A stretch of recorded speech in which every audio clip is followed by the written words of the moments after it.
Well, yeah, that was really disappointing. I'm not gonna look forward to the next stream of this at all.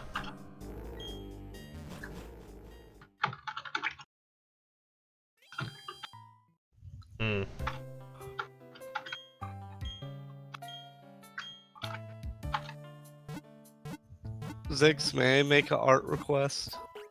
Hmm. Can we have camera up on a wanted poster saying wanted for murder? Maybe. I thought you were gonna say, can we have Camrup's head on a like a pitchfork? And I was gonna be like, hell yeah! Pike? Yeah, head on a pike, and I was gonna be like, hell yeah! Let's do it! Wanted. Wanted. Dead or alive, except for alive is crossed out in marker. Dead, crossed out or alive. Wanted, dead! As soon as possible is written under it. He will have his revenge. Also, I just realized, the reason Womki Burb didn't evolve at 30 is probably either because it is the middle stage, or it's the final stage. Which is interesting. Well, oh right, yeah, you made it so trade evolutions could evolve. Wait, I just realized, we have two things named Blizzard. What? Because I have a Crocodile, also named Blizzard. I didn't realize that. I forgot you also caught a crocodile. Oops. Okay, well... Future Blizzard is dead, so I hope Blizzard is comfortable knowing that he dies in the future. Doesn't that hippo thing evolve? Thought does evolve. Dot. Hippopotas? Yeah, I forgot that there was a thing where you can make trade evolutions or impossible evolutions evolve at, like, set levels. Mm-hmm. Which were like 20 and 30, right? 30 and 40, I think. It might be 20 and 30, I don't know. That seems more correct. Well, if it's 30 and 40, you might want to try evolving Wonky Burb again. I already evolved him first. Well, you were talking about the middle Well, stage. Well, I already tried evolving him, I mean. Yeah, I don't know. I'm not gonna bother with Wonky Burb. Okay. Until you have to, because everyone else died. Yeah. I'm gonna save out here where the music is sad. Another Camrupt immediately. I fucking loathe Camrupt. I'm gonna fight one in the Elite Four and I'm gonna hate it. I'm gonna hate it. Just gonna have 6 Camrupt. You walk in on Cynthia and she's like, "Hey yo, what's up, girl? I just heard your story. I know your counter. 6 Camrupts." And Red Lobster dies immediately to some unforeseen bullshit. So you don't even have a counter. Yep. I'm gonna need to level the shit out of Lobster right fucking now. If I want any chance of dealing with any more Camrupts. So are you gonna grind off stream but record it just in case any deaths happen? Or are you gonna grind on stream? I'll probably grind on stream and then just not highlight it, because nobody wants to watch it. On YouTube, unless someone dies, in which you'll highlight the deaths. Yeah. If something happens, I'll highlight the whole stream as normal, but if nothing happens, then... yeah, no. So I guess Tuesday or Thursday or Saturday, whatever, is gonna be a grind stream. Although, once I'm done with Platinum, whatever happens, if I die or lose or whatever. Once I'm done with Platinum, I am going to play Kirby Triple Deluxe, I think. That sounds like a good idea to me. You're also gonna start, like, a second YouTube channel that's a stream archive, right? Yeah. Like, full streams? Yeah, I'll still be uploading shit there normally, but I'll be doing, like, actual edited quality videos on my main channel, so... yeah. Everything on my current channel is gonna stay uploaded, but from now on, it's probably gonna be how it is. Oh, Reuniqueless has Intimidate? Wow. For a Reuniqueless, that's crazy good, because it's defensive. It's really bulky. Wow. That is insane. Intimidate is one of the best abilities, hands down. Because you basically just get a free, like, hey, fuck you, you don't get attack, right? You know what's a good but annoying ability? What? Pressure. Yeah, it's not really that good for you, but it's good for all the legendaries you spend way too many turns catching.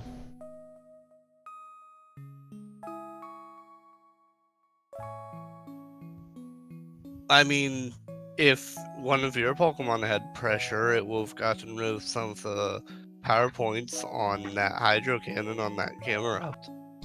Yeah, that's true, but I didn't have anything with pressure. I know, I'm just Yeah, examples. I know. For Pokemon whose optimal Okay, moveset has a lot of low power point moves, in, pressure is good. in single player, sure, it might be useful. But online, against other people? Or just against other people in general? No. It doesn't do that much. Because turns are so valuable, they go by so quickly. Pokemon die so easily. By the time their PP is 0, they'd have already been dead 3 turns ago. Okay, what if you had pressure on a really good staller? I don't think that exists, actually. The best you could do is maybe protect, put protect on something, and then just scout for moves, but they're gonna notice that you have protect pretty soon, and then they're gonna start, like, switching in when you protect, like, predicting protects.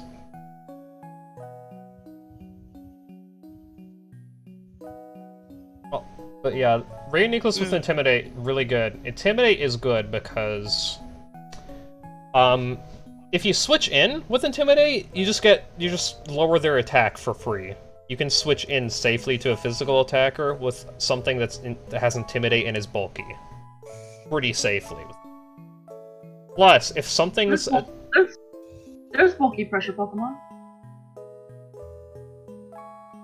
I can't think of any, but anyway. The main one, I looked it up, the main one here that strikes me as bulky is Dusclops. I guess. Its other abilities aren't good. It either gets pressure or frisk, and frisk is a hidden. You know what? We talked about struggle so much that my YouTube recommended showed me a video from a user called Pimp Knight. Oh Called no. Full Struggle Pokemon Team, forcing the opponent to use struggle. Oh no. Not Pimp Knight. Was that a really bad Poketuber? Yeah. Generic as hell. Very generic. There's nothing his content really offers. Worse than Nobody is worse than Verlisify. Nobody's worse than Verlisify. But fair enough. His content is better than Verlisify's, but his personality is like, hey yo, what's good guys? It's your boy Pimp Knight back at it again, you know.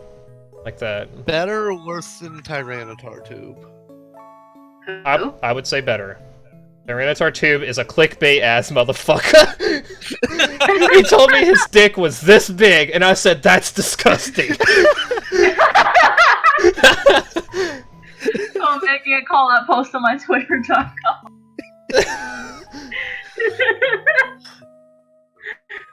I mean, we kind of are just, like, calling out shitty Poketubers on our Twitch.com randomizer stream. Oh, I'm such a bitch. I'm gonna get destroyed. I'm gonna get roasted by them in one of their videos. They're gonna spend like 20 minutes talking about how I suck. You still stand up better than they could. Loxton is officially a Poketuber now, so he's probably my favorite.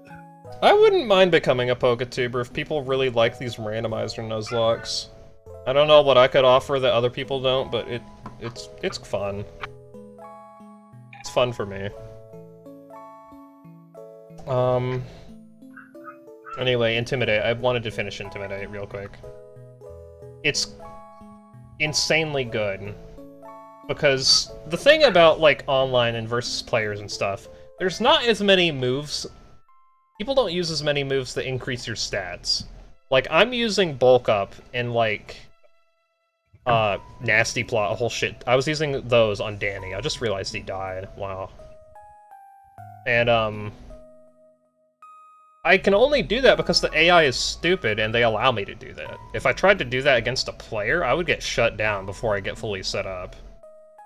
Sweeping requires that the other player either doesn't have an option for it, or doesn't see it coming, or can't switch in fast enough to deal with it, like with Haze or Roar or something.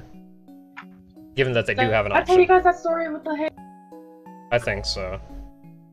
But anyway, so if you switch in, or if you just intimidate the opponent, that's 1 minus attack for them that they have no control over. What's good about it is that either they have to deal with it, they have to deal with a -1 attack stage, or they're gonna switch, and you're gonna have a free switch into something else that you can deal with, or use to deal with them. And switch-ins are really important, because it's usually not safe to switch against players.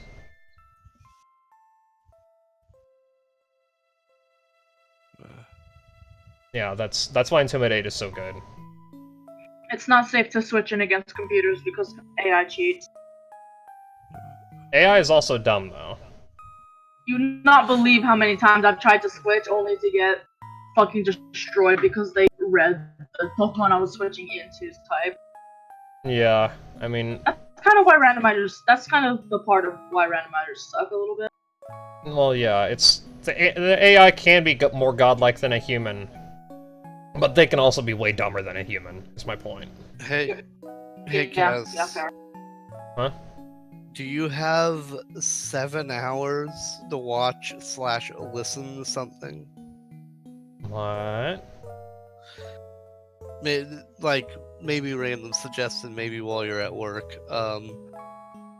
Since Sword and Shield controversy has opened your eyes, Yeah. so to speak, I was wondering if you would be willing to look at an exhaustive look at Pokemon Omega Ruby. Joseph Anderson? Was that? Who did it? I'm pretty sure. I watched a few videos on that guy already. He's really good. I love him. Let me double check. I don't know if I could watch it at work, though, but I may watch bits and pieces of it. No, Shay-Mei. Shay-Mei. I have no idea who that is. But I think I do have that in my watch later. They're not a PokeTuber or anything. They have very few uploads. Right. Yeah, I will put it in, should I put it in Pokemon Swish or Random Junk? Up to you. I mean, I could just look it up later. No, I'm gonna DM it to you. Okay. That way it won't get buried. Well, Sword Stance suggested for so many Pokemon move sets, but most of the time it'll take 2 turns to kill something anyways. Okay, thing with Sword Stance is when you use it, it increases your attack harshly. This is different because when you normally increase your stages, it'll say, like when you use Leer, oh, Pokemon's defense has been reduced by, or Pokemon's defense went down. Now the harshly means it went down or went up by 2 stages instead of just 1. Yeah.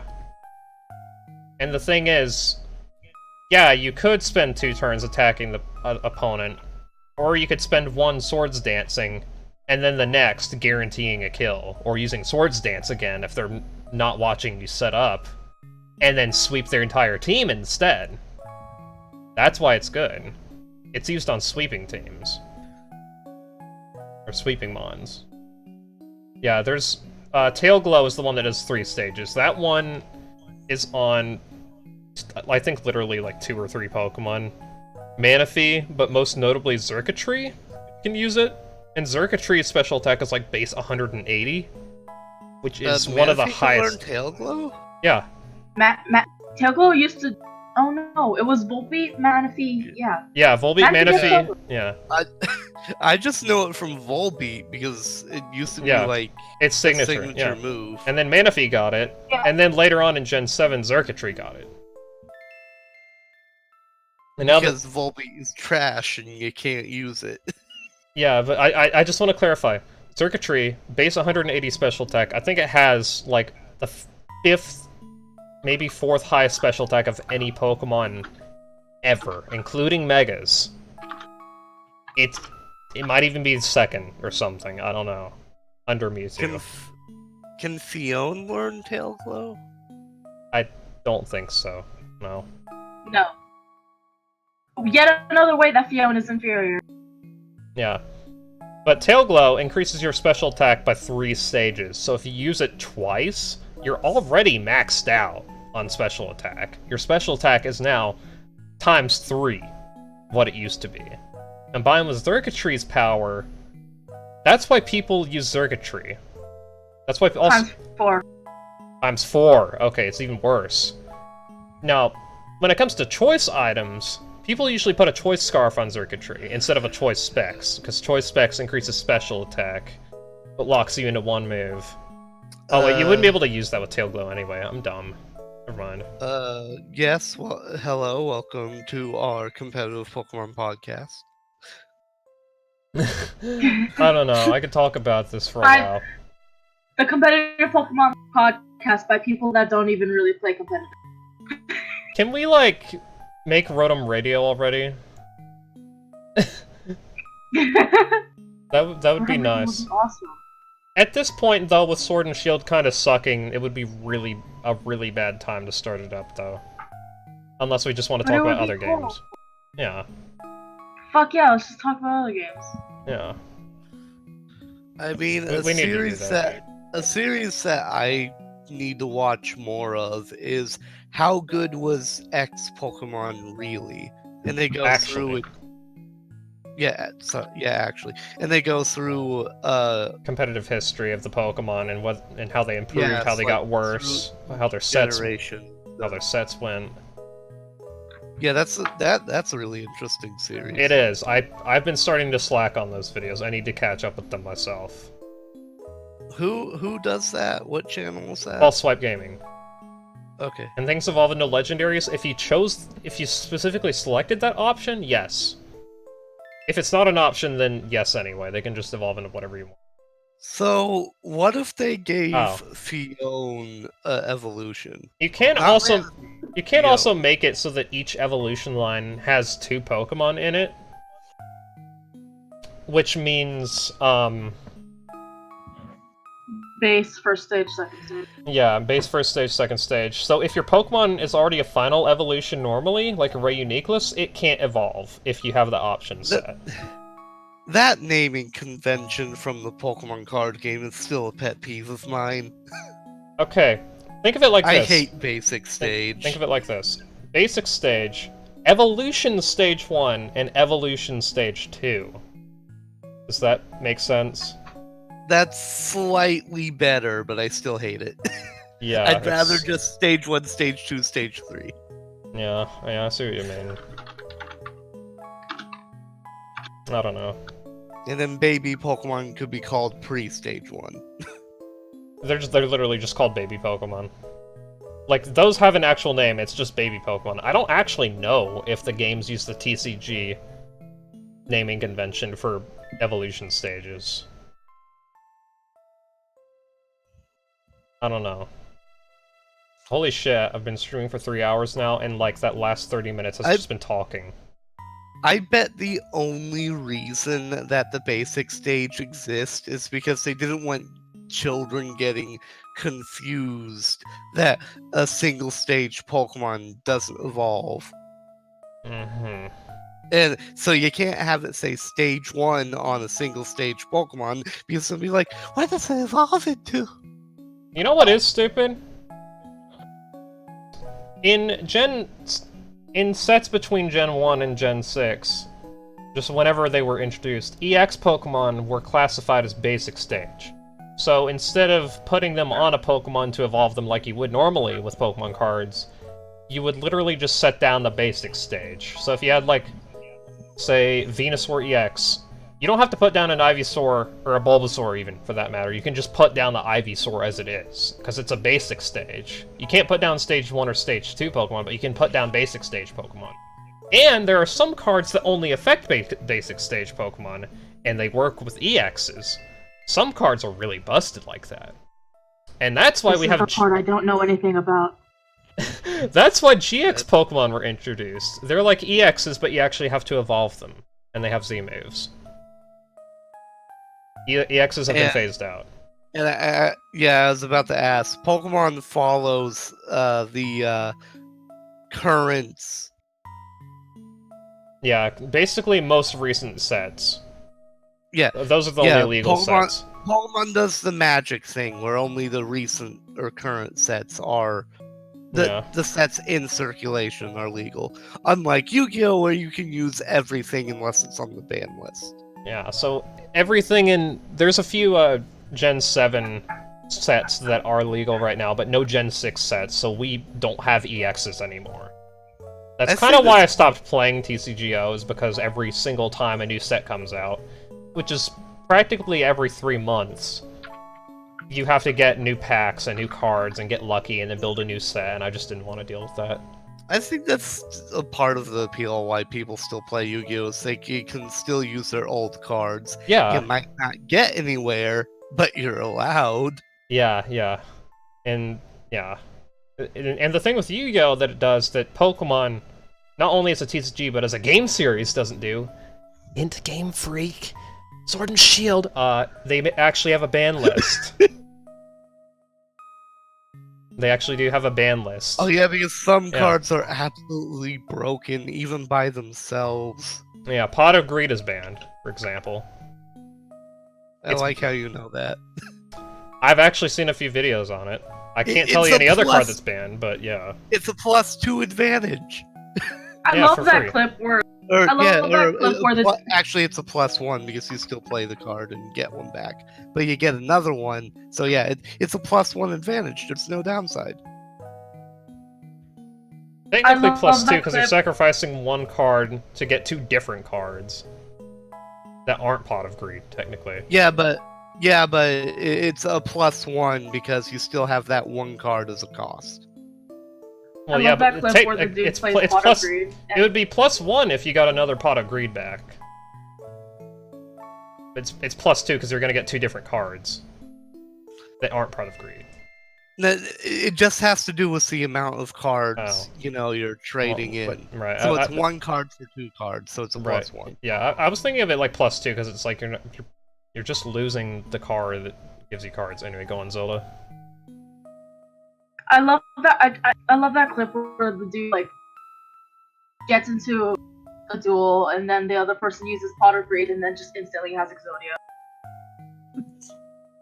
I play Pot of Greed from my hand to then draw 2 cards, and then I play Pot of Greed into my hand and draw another 2 cards, and then I play Pot of Greed into my hand. Fucking Yu-Gi-Oh! VR. Yeah, but they're like. Ooh, there are other cards like Serene Grace. What about I think that's the name of it. Where you draw 3 cards and then you discard 1. Yeah, just cards that give you just free advantages with no downsides are the ones that usually get banned. Yeah. Yeah. What was that guy? He's like got a green coat. He has like a brain. He's like in a gas mask. And he's like one of the classic overpowered cards, and he's one of the ones everyone used. He was like a meta card for a while. What was his name? Oh, Jinzo. Jinzo, yeah. Which is actually kind of like useless now because no one uses traps. Right. If you're using a trap, it's usually like a hand trap, which is never a trap card. It's a monstrous effect. Yeah. It's like, why use traps when spells can just be activated instantly, you know? Yeah, like traps are almost never used unless they're mandatory for something. I never liked traps as a kid, like trap cards. I would get them and I'd be like, ew, it's another trap card. I can't use this unless I wait a turn, and then I have to wait for a specific moment to use it. You actually read the rules as a kid? Oh my god. Yeah, They and exist. I figured out a way to get Blue Eyes Ultimate Dragon in the first turn. Wait, no. No, I think I broke the rules for that. But still, I knew the rules for the most part. I've been able to get a Blue Eyes on my first turn because I drew Isn't it? ritual monster and its ritual card. And the ritual monster's effect was I contributed to summon the Blue Eyes from my deck. Right. Yeah. Yeah, yeah. So I always liked spell cards as a kid, because it's like, I can just use these whenever. Trap cards are boring, because I have to wait, you know? It's kind of amazing for me to hear trap cards are kind of useless nowadays, because it's like, oh, Kid Me was right. They are useless. Well, you just can't use them on the turn that you place them, but after you end it, you can activate it on your Plus, opponent's turn. if I remember correctly, most trap cards are really situational anyway. They only can be activated at certain points. It depends. Yeah, it usually depends, but for the most part, that's how it is. They were more useful when the game was a lot slower. Right. And now we have OTKs, so... We've had OTKs for a while. Oh my god, the stream needs to end. I'm sure you've seen videos of the Solitaire deck where it's a bunch of spell cards and Exodia. I have not.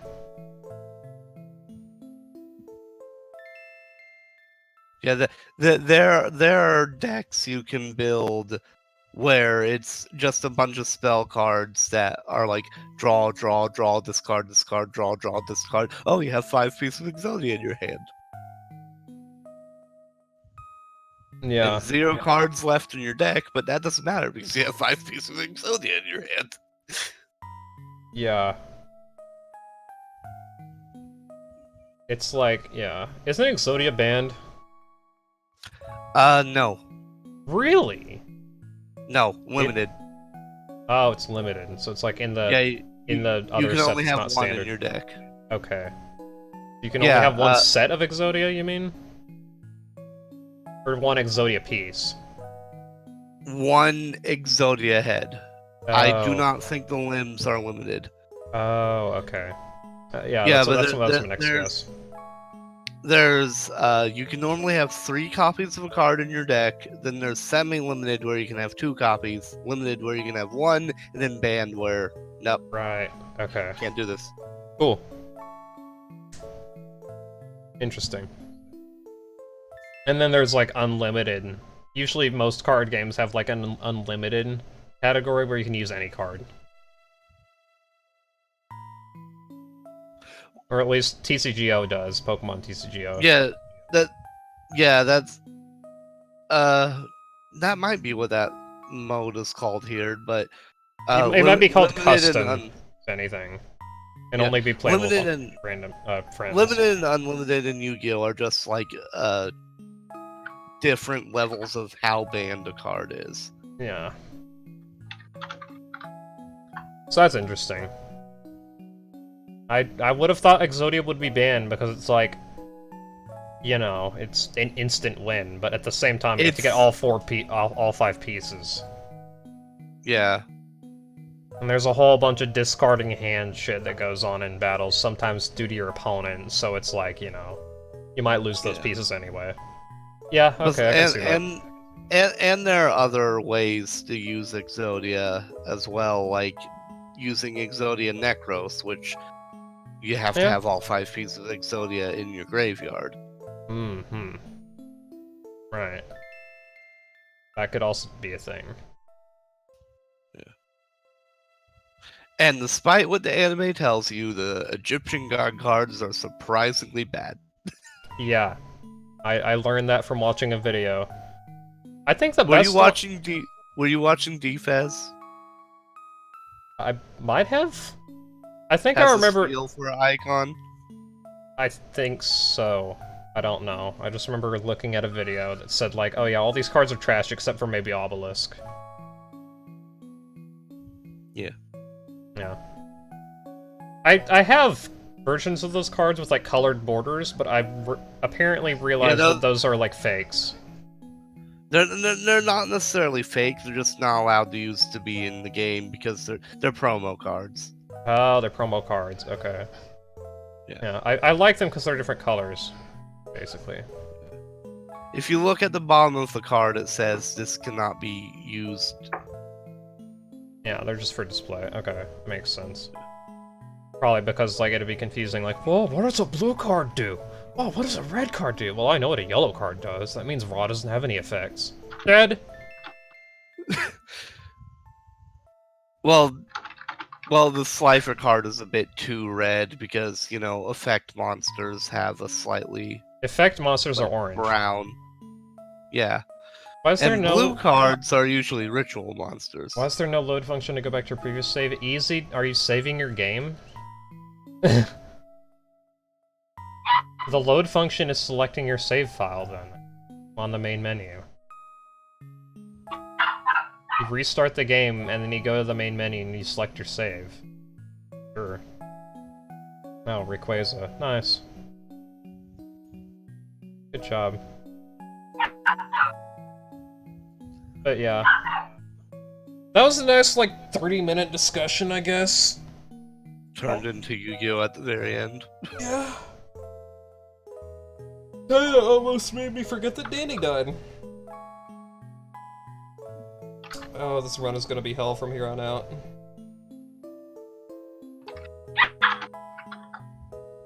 You can't hide behind the trash man anymore. No.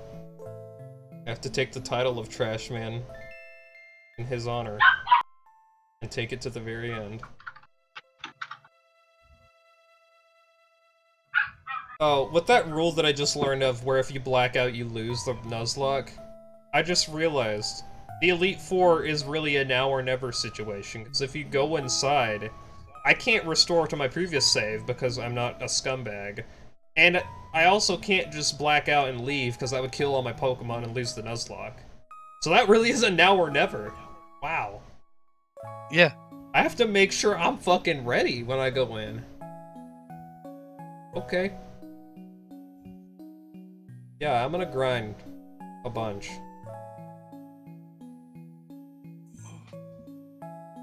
That's it for this stream. Thanks for watching. I'm the trainer from the region that sucks. Don't buy my game. We're streaming at all. You're streaming now. Get wrecked. No. Yep. No. Yeah. I'm gonna watch some things and then go to bed. Good night. Good night. And I will see you nerds in the next part. Rest in peace, Danny.